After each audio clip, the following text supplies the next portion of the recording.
Hey there, seekers of spiritual, tangible results. Welcome to the no-nonsense zone, where common sense meets the spiritual. I'm Jason Parks. I'm Emma Romano, your unapologetically real spiritual guides. We don't sugarcoat, we don't dance around the woo-woo, we just deliver the raw, kick-ass truth. Join us each episode as we dive deep into the mystical, cut through the bullshit, and show you how to manifest the tangible results you've been craving for. No fluff, no filters, just two mentors on a mission to elevate your mind, body and soul. Get ready to transform your life like never before. This is Soul Aligned Results, where spirituality meets the real world. Welcome, everybody. This is Soul Aligned Results podcast. You have me, Emma Romano, expert in relationships and trauma, and you have the amazing Jason Parks, expert on... Well, energetic therapy. I've done it again. We're keeping this. I'm going to tell him. He's just a bloody expert at anything energetic and woo-woo, literally. That'll do.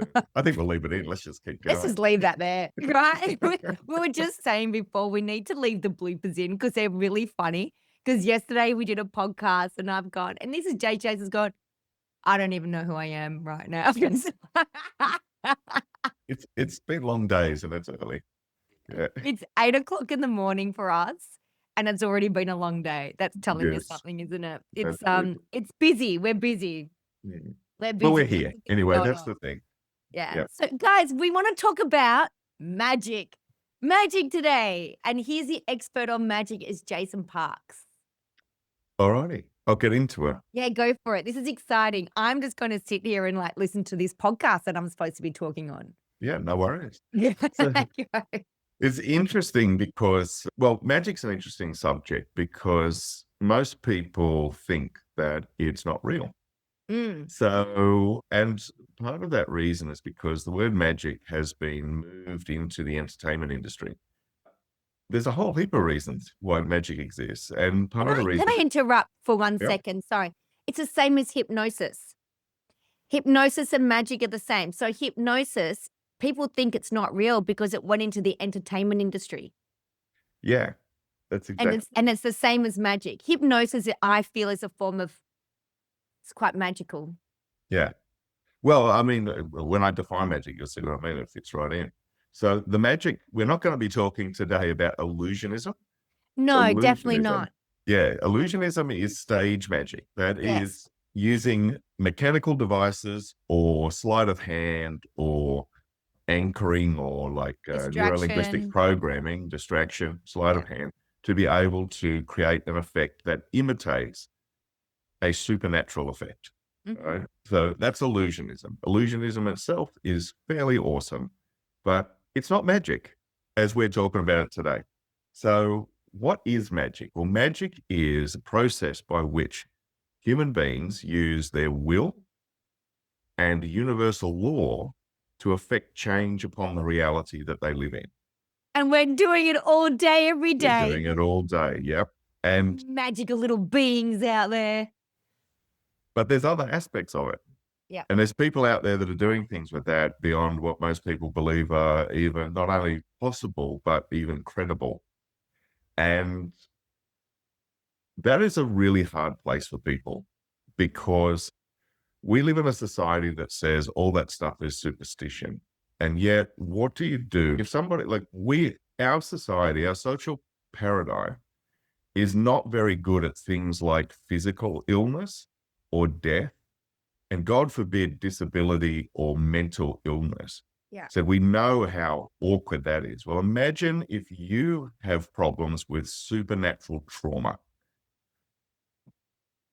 Those people that go through that is profoundly isolating because you cannot talk to people. They'll go, oh, you've got mental illness. It's like, no, not mental illness, where the thing that tried to attack me, that I had my door closed and I was whispering prayers against all night, has left scratch marks in the door. Yes. Right? Yep. That is not my mental illness. It's on the other side or of the bruises on my body from where it threw me around a room. Absolutely. Yeah. Broken ribs. Yeah. Yeah. So people look at that and they just sort of go, oh, it must be mental illness. our world is a lot bigger than the social paradigm would have us believe. Exactly. So on this, I'm just going to talk it through because for me, because I deal with this all the time, I've got different definitions for what this is. So I just thought I'd offer these definitions today to give people a bit of an idea and a bit of a background to it. So in magic, what you're doing is that you're using a focus of the will. So the most common version of practice, and we start with New Age spirituality because that is the most common practice today of magic. And that is affirmations, law of attraction work, all of that sort of business. So that's become very, very popular. But technically what you're doing is that you are using a ritual, which is holding a thought and an intention and a frequency still in repetition to add mass to it. And you add mass and mass and mass using certain universal law principles like law of attraction and law of vibration. And you're using these principles to create an effect in your world. Now, that effect could be a rewriting of your self-image. That effect could be changing the way people deal with you. That effect could be winning the lottery, right? People use those principles all the time to create an effect. Now, one of the key things about magic, even though it's popular, one of the important things about magic is I have a very strict rule about magic, and that is don't do magic, right? And the reason that you don't do magic is because we exist in an ordered universe that is governed by a whole range of entities, for want of better terms, and a consciousness that's so profound. The human mind isn't capable of holding it in there. You cannot see the divine plan in its entirety and remain human. Right? It'll pop you out of your body to even go near it. Wouldn't we? We would combust. It's too much. And so as we practice, what we want to do is, and Emma, what you and I specialize in with our work is that we're not using magic. We're not using rituals or spells or things like that. What we're doing is we're creating space for grace.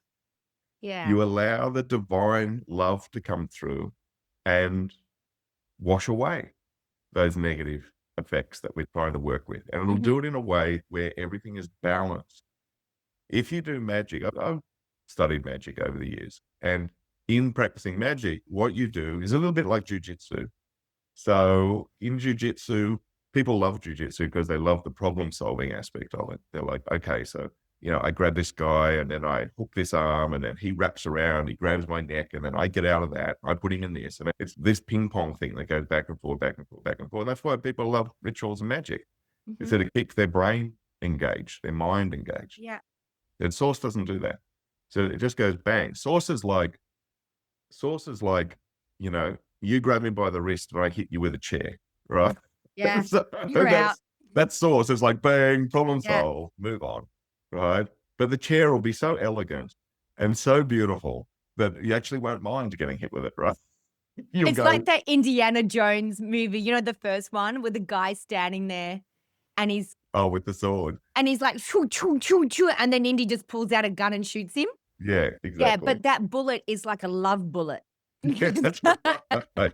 That's right. All these things. Because grace has that ability. So you'll be changing your personality and you'll be doing your affirmations and you'll be running your law of attraction drills and you'll be doing 1,000 different rituals. And then it'll just walk in and go, bang, there's some unconditional love. And then all that will just drop away. And what you're left with is far greater, far more beautiful than anything you could have imagined.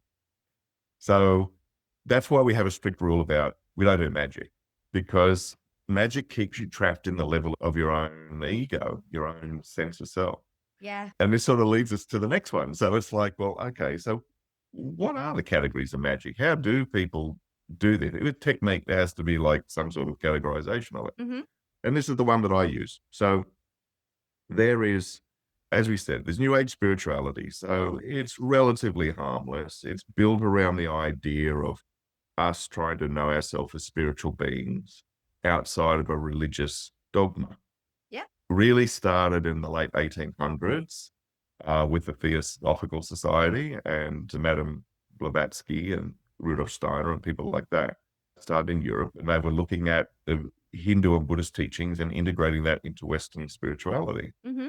If you get a chance to read anything that's written in that era, like I love reading books about personal development and these sorts of practices. Anything written from the mid 1800s through to about the 1950s is amazing because it's written for practitioners.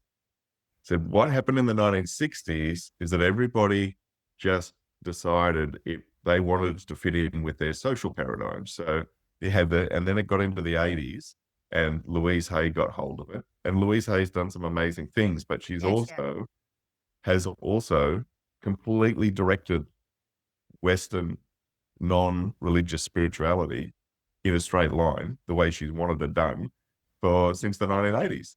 And that's what the New Age spiritual movement really is now, which is a certain group of people and their perception about what spirituality is. And it's bigger than that. And I'm going to say something really controversial here. You ready? Fire away. And they all died of cancer. They did? Yeah. I didn't know that. Mm-hmm. Yeah, wow, interesting. Yep. They all died. They all had very fast, big, terrible cancer deaths. Wow, that's really interesting. Isn't it? Yeah, very interesting. Mm-hmm. Wayne Dwyer, Louise Hay, all of them died of cancer. Yeah, wow. Yeah. Okay, I didn't know that. That is interesting. Okay, Wayne. There's my 2 bobs worth today, people. Yeah, Just drop that little bomb there. Yeah, that was good. See, I love Catherine Ponder, and who's our other friend? What's her name again? Oh, Florence. Florence. Oh, I love. They're my 2 faves. Yep. They're Catherine Ponder's still around. She's a minister. Catherine Ponder's still alive. She's a minister. I know. She's in her 90s. Yeah, she's incredible. And she's still, wouldn't you love to meet her, actually meet her? Oh, Jason, maybe we need to. I love them. Whenever I'm feeling really good, I've got all their Audible books and their books. I've actually got Catherine Ponder's whole library of books. I bought it on eBay secondhand. Some of them don't have front covers. Some of them from the 60s. They've all been written in. They are so precious. I bought them for $50. Yeah. The whole lot, right? And delivered to me from America. Absolutely beautiful. When I'm feeling crap, I'll put them on and it will give me an instant shift. I must listen to the same book over and over and over again. And I'll literally get my audiobook and just choose a chapter, listen to it while I'm in the car or even in the shower. And it just transforms me. Yeah. Because it's soul singing. It sings to my soul. It literally is a match. It's so much truth in it.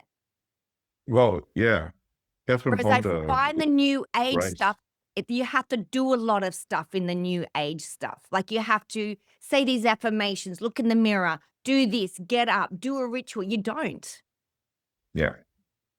You actually you just allow serendipity and grace. That's right. Yeah. That's what we got to do.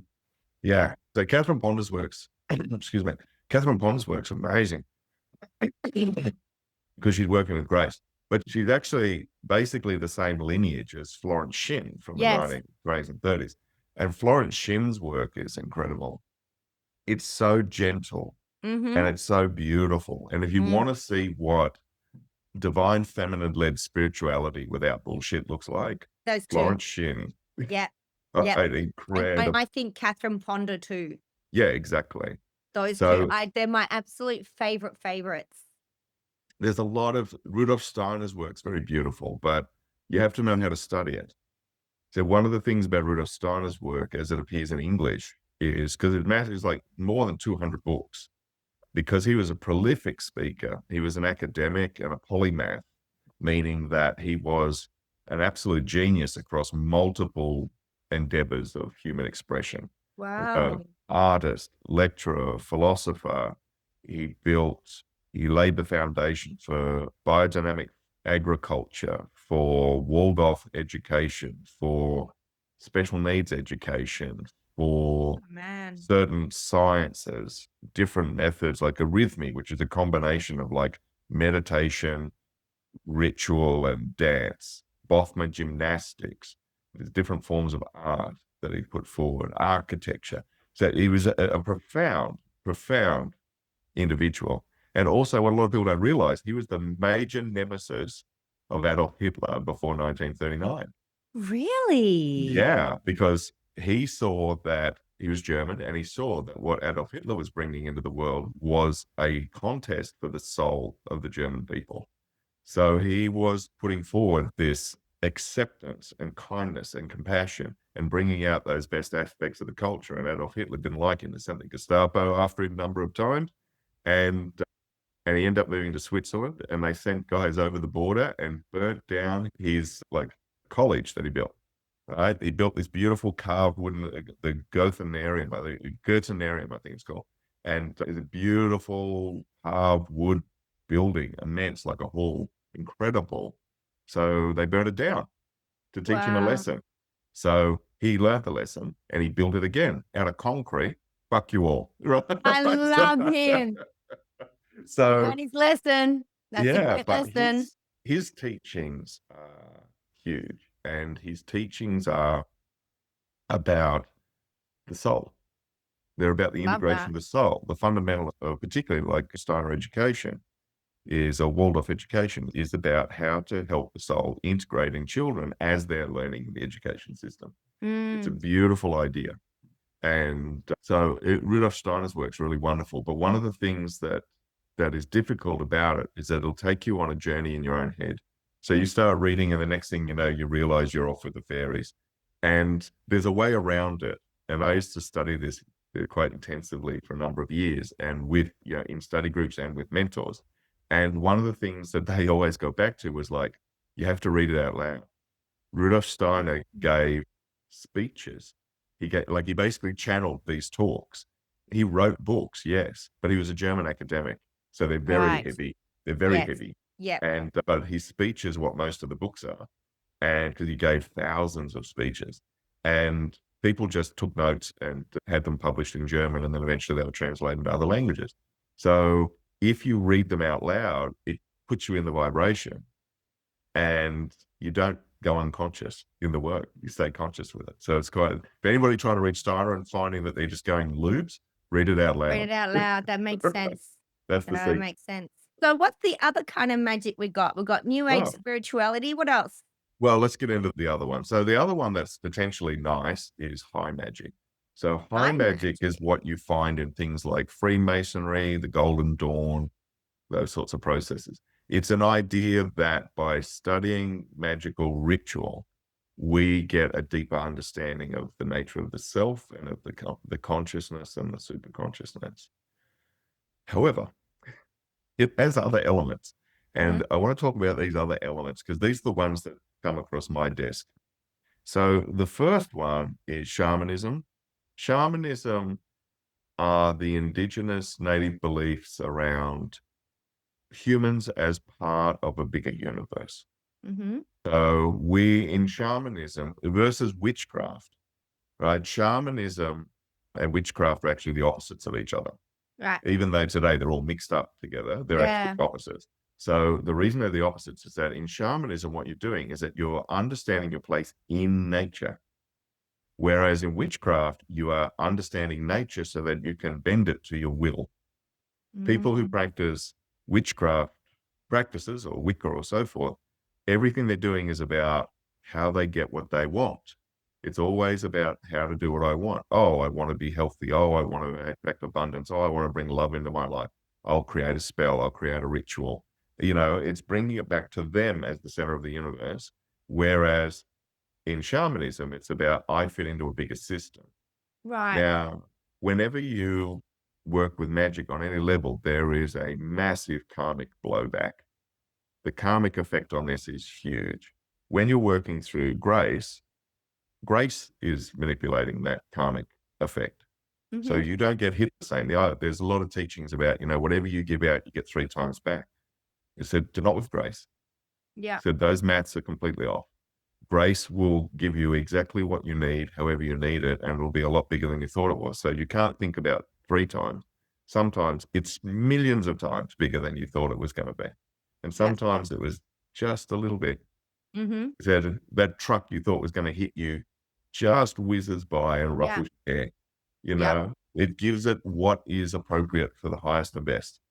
So shamanism is, I think the thing about this, what I'm going to talk about now, is that they're all mixed up together now. There's very little pure shamanism, pure witchcraft, pure high magic, very little. So most of it is all botched together.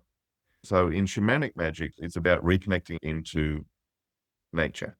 So it's working a lot with natural law. There's now a lot of ritual involved and so forth in modern practice. What are the side effects of shamanism? Major side, because all these have big side effects. So the major side effect of shamanism is that it's competitive. It's the law of the jungle.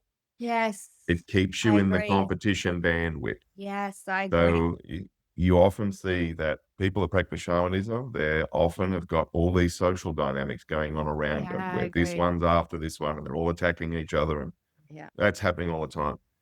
And I find the shaman teachers are very deeply and heavily in that. They can get very caught up in it. And they're either very competitive themselves or they're often very tolerant of the drama. Yeah. And it's like, you really can't be in that kind of work. But that's the culture of it now. So witchcraft, we'll leave shamanism alone. Witchcraft is a whole range of practices now. There's two types of witchcraft. There's modern Wicca, which was built by British nudist academics in the 1950s, which is the basis of modern Wicca. It was studied very heavily a few years ago in Tasmania. Was it? Yes, there was a Tasmanian academic did a PhD about the study of magical practices. And at the end of the report, there was a notable line in it. And part of the problem was this person went into the mainstream, went onto like the chat rooms and all this sort of stuff, asking about what they were doing and getting everybody's opinion about it, which of course is like, no, just don't, right? Right. Don't do that, right? And at the end, the conclusion was the vast majority of what is considered magical practice today involves a lot of young women standing in fields doing silly things. And I think that that's not unfair. There is quite a lot of that goes on. People like to play dress-ups, and Wicca gives people a nice dress-up option. Major problems that you have from coming from witchcraft practice is people get caught in sorcery and they don't understand what it is. I'll come to that in a minute. That's the major problems. And also, it's such a weird thing. You can go into, what's that thing, Fiverr? You can go onto Fiverr and you can find someone who will curse your enemies for it. And I remember years ago. I did not know that was a thing. Yeah, there's a guy who I don't know what his story is now. I stopped looking years ago, but there was a guy who was becoming on the internet quite a popular satanic priest, right? Which is like the wonders of the internet. And anyway, there was this weird social media battle that went on because somebody paid him like $700 US to curse their enemies, and their enemies didn't die. So they wanted their money back. And then they were upset because they threatened the satanic priest, who told them, you need to rack off or I'll curse you. And then they were pleading how unfair it was on the internet. And of course, my God, which I think summarizes that whole world. That's perfect. Perfect example I have. Yeah. Fuck that up, that shit. Yeah, it's a mess though. So what's the big problems? Witchcraft, a lot of it is harmless. It is literally standing in fields doing silly things. There are some beautiful aspects of that work. The classic moon-based calendar and the festivals is a beautiful practice. The use of ritual in daily life is a beautiful practice. There is intergenerational witchcraft, like classic witchcraft. That's not that stuff. Classic witchcraft is the heavy, heavy stuff. And it ties in a lot with what we're going to talk about these next two. So in the next two, sorcery and necromancy. Sorcery is an ancient practice. There's records of it going back thousands of years. Some of the earliest writings that we have describe it. And our myths and legends are all full of stories about sorcery. And sorcery is the interaction with non-physical entities for your own gain. Right. So there's a wonderful book. I can't think who wrote it. It's called Grimoire. It's the study. Grimoire are magical books, spell books. And it's a study about the history of spell books. And it's fascinating because it talks about the fact that at one point, and even to this day, there are more books about magic in production than basically every other book combined.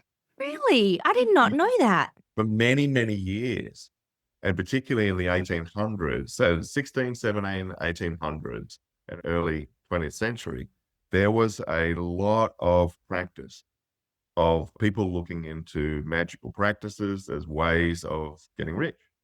And the major practice for it was trying to bring up an entity that would tell you where there was buried treasure. And okay. that was the major practice. And unsurprisingly, who were the major practitioners? Catholic priests. Because they were set into parishes where they were told to make their own money. Because my if they God, had a of small course. parish, if they had Okay. a small parish, they didn't have much income. So they were looking for a way to make their lives better. So they were propagating a lot of these practices. And in fact, I can't think of his name now. There's a major occult writer. Goodness, I wish I could remember his name. I read a number of his books years ago. But he was brutal, an occultist, but he was brutal about different practitioners and so forth. But he was a Catholic priest, right? This is his side job, writing books on the occult. This is all new to me, this news. This is great. Yes, so much I of... feel like we're having a gossip session or something. Yeah, it is like a little bit, yeah. Yeah, there's so much occultism has been put forward by seemingly... Well, the people that are telling you, don't go near this stuff, are the people that have got libraries full of it, you know? You're So... right. Yeah. Yeah. So it's a bit of a worry, but sorcery is a worry. And because what sorcery is doing is it's using ritual to try and bind entities, non-physical entities, to your will. Now, like any caged animal. That's a lot like witchcraft too. Well, there's a lot of sorcery in modern witchcraft now. Yeah, because modern witchcraft, like I've been told you can put somebody's name in the freezer and it bounds them so they can't talk to you. That's making them change to my will. Yeah, that's a curse. Yeah. If you're doing something without somebody's permission, you're cursing. Yeah. Trust me, I'm not doing anything. Attack. I just go straight through source. Psychic attack. And yeah, it's quite funny. There's a lot of funny stories. But the thing about sorcery is that sorcery is an extremely dangerous practice because entities, when you bind entities, they don't like being made slaves.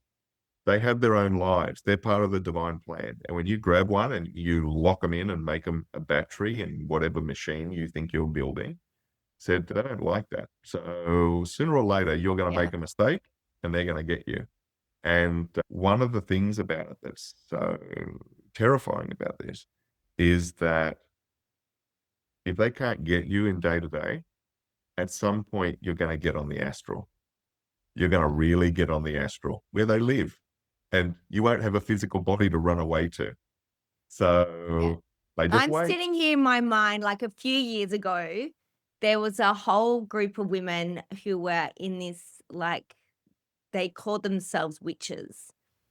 And they had discovered that, I don't know how, but they discovered that there was a dragon in a lake here in Melbourne that was chained underwater.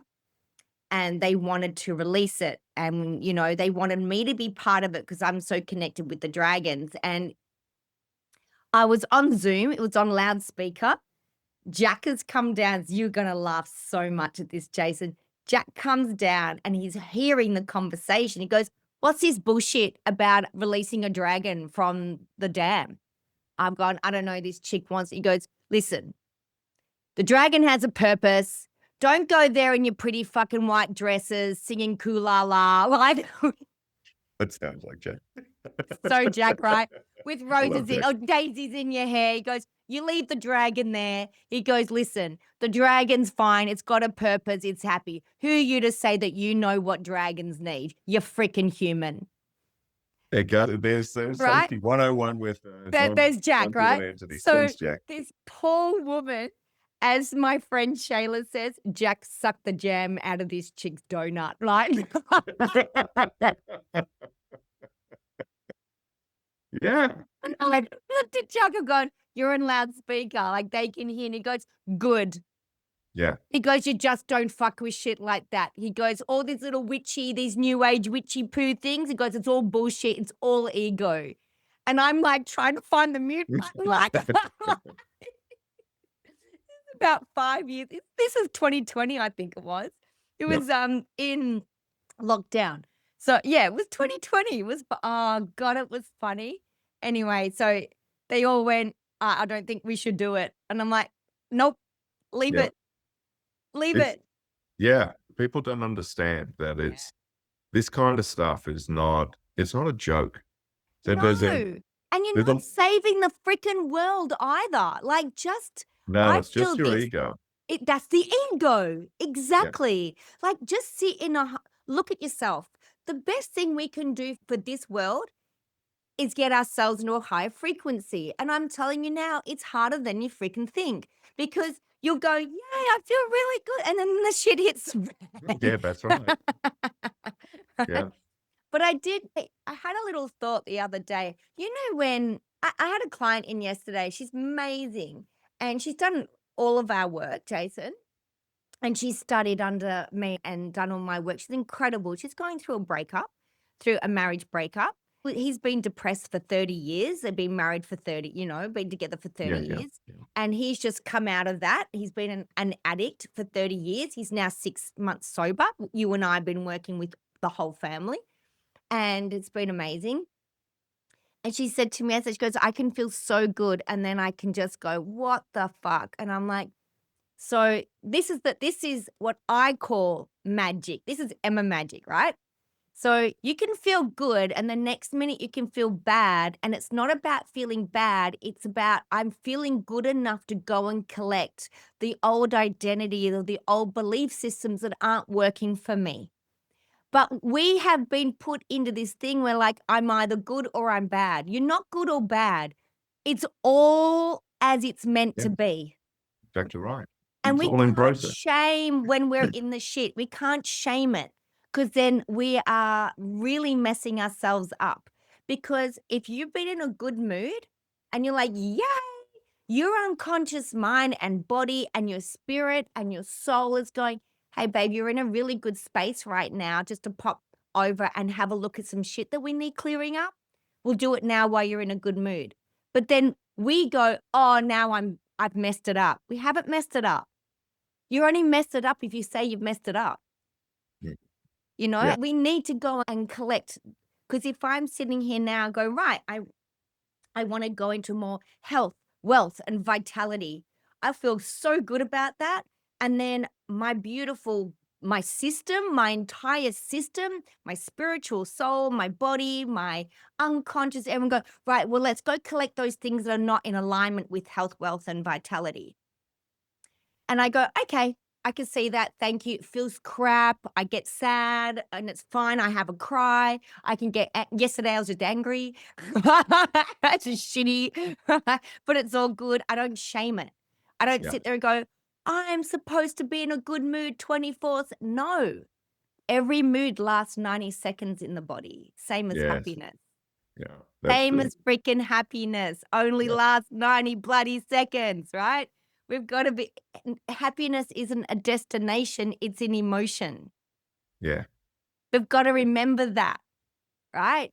But we're allowed to feel anger. You're allowed to feel sad. You're allowed to feel shit, but you're not allowed to shame it. You're not allowed to say this is bad because it's not. We were born angry. We come out and we start screaming like, what the fuck is this bullshit? And who's this bloke? And who's that? And what are all these lights in here? Like, where's my mum? We're born. So anger is a really good boundary. It's but there's a toxic anger. Yeah. And I think this is where we've got to, I don't even know why I'm on this rant right now, but I think this is where we've got to go into what I find Emma's magic, right, is just work through source. Yeah, it'll bring you back into the truth of it. So there's so many variables in the reality in which you live that you have no understanding of. Yeah. And the supreme arrogance of people to decide that they're just going to walk up and just move something in the divine plan because it suits them. So you look at how catastrophically stupid it is, and yet people do it all the time, and the internet is full of it, and books are full of it, and teachers are full of it. They're constantly telling you to do it. And it's like, no, the only thing you should be moving is that which is in you, yourself, and that is directly within your control. And even that, you should be moving it into alignment with, not in the direction of what you want. You move it into alignment with, because when you do that, you get everything that you wanted anyway. I'd tell you what was funny, like that whole dragon story. A week later, I've gone to Jack, what is it with that dragon? Goes, that dragon's actually holding grief. So where that dam is, it's where a whole lot of fires happened for so many years, like the Black Friday fires. And he goes, it's actually holding grief. He goes, if that dragon was to come out, that whole area would be flooded with ancestral grief. Yeah. Wow. And I went, wow. He goes, the dragon has a purpose. Leave the fucking dragon alone. Yeah. That's right. Just because you see something doesn't give you the right to touch it. Well, you can only really see it through your own lens of what you think it is. It's not necessarily what it is. Yeah, exactly right. You know, and I asked Jack, how do you know that? He goes, you go through source. You go through a thing that knows more than any of us. Yes. There you go. Like, well done, Jack. Yeah. Well and how old was he then? 18. He teaches me a lot, this kid, but he could be more gentle about it. Yeah. He's very direct now, Jack. He's not at the point in his life where he's very direct now, boy. Let me tell you. Well, listen, I got one more. I got to talk about this one because this is an interesting experience. This is one that causes the necromancy, causes the most drama. Yes. Now, there's two types of necromancy. Oh. We'll call it light necromancy and dark necromancy. So light necromancy is healing. Can you explain to everybody what necromancy is first? Because I'd never heard of it. Yeah, necromancy. We bought that stuff. Necromancy is using a connection with the DNA in order to affect change. Now, light healing has to do with that because basically what you're doing when you're doing energetic healing is that you are talking to a person's spirit. You're connecting up through source, through your spirit into source. Mm-hmm. And that you are essentially having a conversation with spirit. So say, for example, you say, oh, I've got all this blockage, I've got pain in my shoulder, I've got this, we look at it, we see it's ancestral trauma, all this sort of stuff is in the background of that, messing with the body map. So I don't get there and go, oh, I'm just going to take that energy out. If I do that, I'm using witchcraft, right? I'm just reaching in and doing it and trying to affect it by my own will. What I do is I go up through source, I come down, talk to your spirit, and I say, hey, you don't need to hold that ancestral trauma anymore. And you go, oh, okay. And you let go of it. I haven't done anything. I've just told you, stop doing it. And you're like, oh, okay. Yeah, that's great. I love that. Yes. So that's what energetic healing is. Now, necromancy, white necromancy, any kind of healing, even Reiki on one level deals with into that category to a degree. But the real problem is the black stuff. And the black stuff is everywhere because what it is trying to communicate, interact with the spirits of the dead.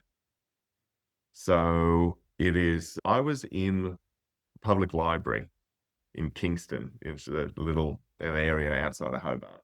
And I was walking along and they had the New Agey section there. And I went, oh, have a look what they got. And they had this book jumped out at me. And I was just kind of like, okay, look at this book. And I picked it up and I'm flicking through it. And I go, I got to take this home. This is terrifying.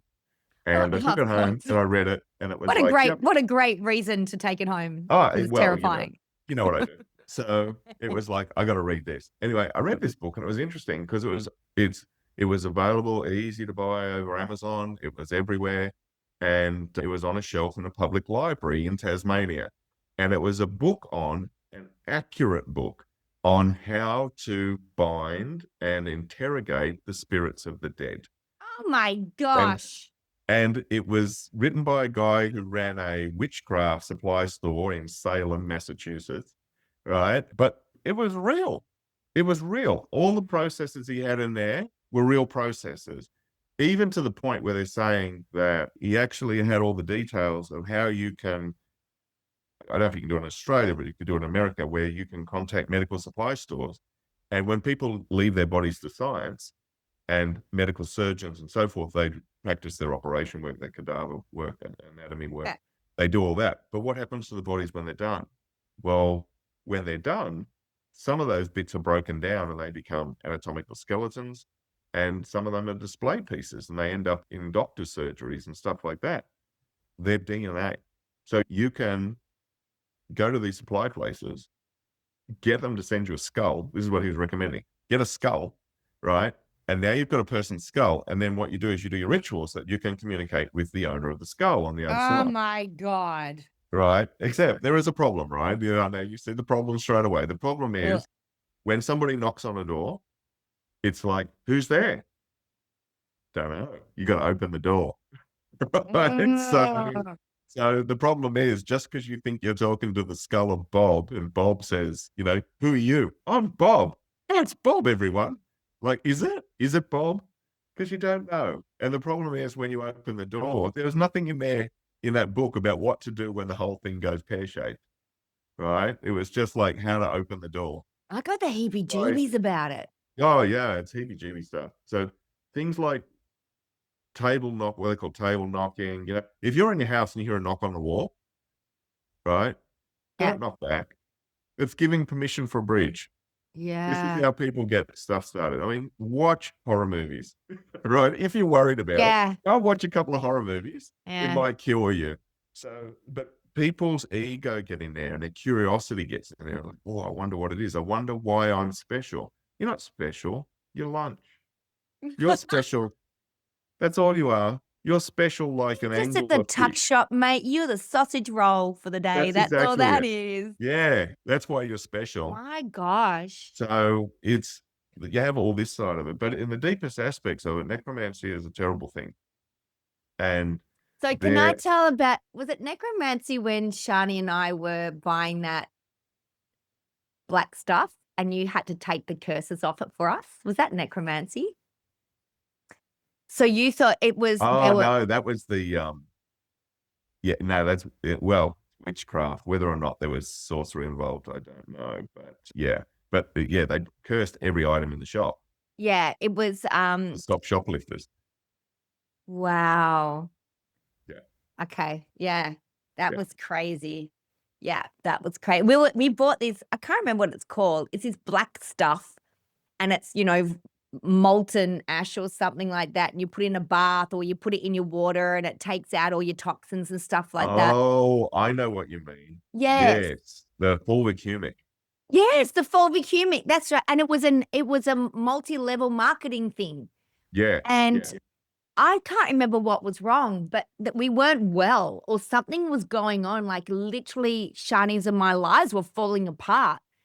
And I think Shani had a session with you years ago. It's when we first met. It was a long time ago. Yeah. And Shani, I think, mentioned it to you and you went, oh, it's this. It's like somebody digs from somebody's grave to get, I don't know. I can't remember. Yeah, they were extracting it. Yeah, so it was because the company went into this and it was weird. The company was a complete disaster and went bankrupt. Yeah.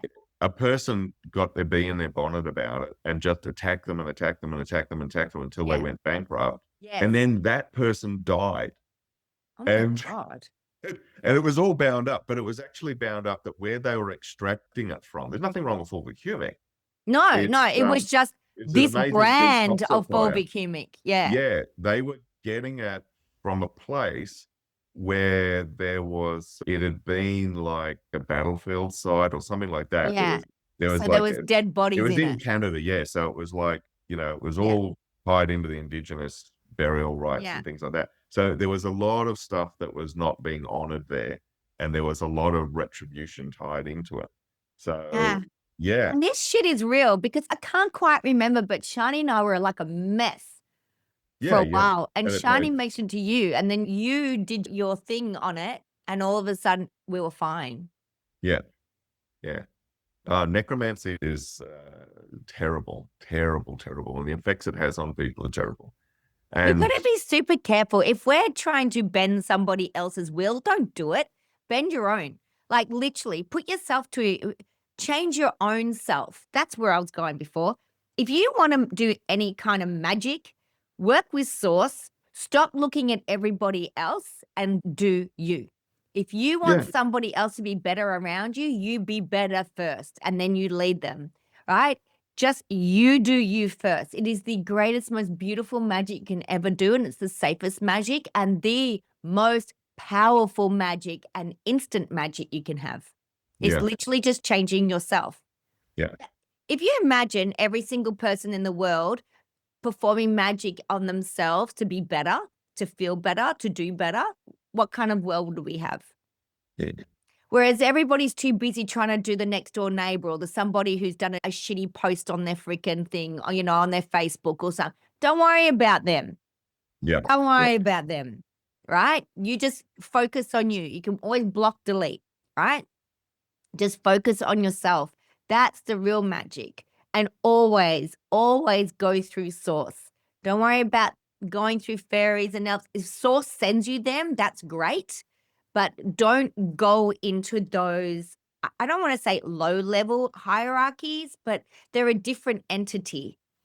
Go to the big, why go to the mailman when you go to the CEO? Yeah. Go to the boss. Everything that, I suppose this is like the big takeaway. Everything that magic does is a lesser version of what source does naturally, effortlessly, Yes. in complete harmony. Yes. But the moment that you start using magic, you start a game of technique, and it creates externalities. Now, externalities means I have a problem, I solve that problem, it creates 6 other problems. Now, if I solve those 6 other problems, well, that's great. There's always opportunity for growth. There's also, each one of those creates 6 other problems. Yeah. And now I'm in this constant cycle of tit for tat, where I'm constantly trying to fix it. Whereas when you hand it to the divine solves the countless thousands and thousands of problems that you don't have any idea even exist, and you don't need to. So grace is extended to us for no reason other than it is the unconditional love and support that is given to us because we are part of the divine plan. That's it. You don't have to earn it. You don't have to be a good person. You don't have to be in the right group. You don't have to do any of those things. Everyone, naturally, it is our natural birthright. And we spend our entire lifetimes pushing it away. If we stop doing that, you don't have to do anything. Just stop it. Right? Just stop it. That's it. Stop it. Stop pushing grace away, and look at how quickly your life can transform. And this is the identity thing again, Which we're going to get into next one. Is there anything else we need to? We've been on here like 54 minutes or something. Yeah. It's a juicy one. I like it. It's barely scratching the surface of this stuff, but I hope for everybody it gives you a bit of an idea. So these subjects are so much bigger than we think. And it's so much the consequences are so much bigger. And it's so much more than finding a white feather on the ground and thinking someone's thinking of you. That's all I can say. Yeah, exactly. Well, I mean, the weirdest thing about this, I cannot understand it on one level, is that I am so gainfully employed. That my majority, I have a full-time job. It's not all that I do, but I already have a full-time job in fixing the problems caused by this. And I will often do between 700 and 1,100 sessions a year. Yep. And I've been doing that for 8 years straight. Yeah. And at that level. And it's insane that I don't advertise. It's only referrals. And I got to tell you, it is insane that I am that busy. And I was talking to a friend of mine one time about it. He said, but your biggest problem is you're in Australia. He said, if you were like in Malaysia or something, he said, you would have a queue up the road a mile long. He said, it's our culture. Our culture doesn't understand it at all. And you're still flat strapped. Right? And it's like, So this stuff is everywhere. And the reason it's everywhere is because the cultural paradigm says that's not real. Well, wasn't that long ago it was saying there's no such thing as a lesbian. and mental illness gay is men not a aren't real real. thing. Yeah, there's all no such those thing as a things, gay man. right? You can So fix that. You can fix gay, can't you? Can't you fix gay? Yeah, That's what they'll all say. of that. So yes, you got to understand cultural paradigms are not as expansive as we think they are, and the world is a lot bigger, truly magical, and wonderful place It if we really can allow that to happen. Thank you, everybody, for listening. We absolutely love doing these podcasts for you guys. That's why we do them. We do them for you. Let us know how you feel about magic. We want to know. Thanks, Jason. That's it. Thanks, everybody. Bye.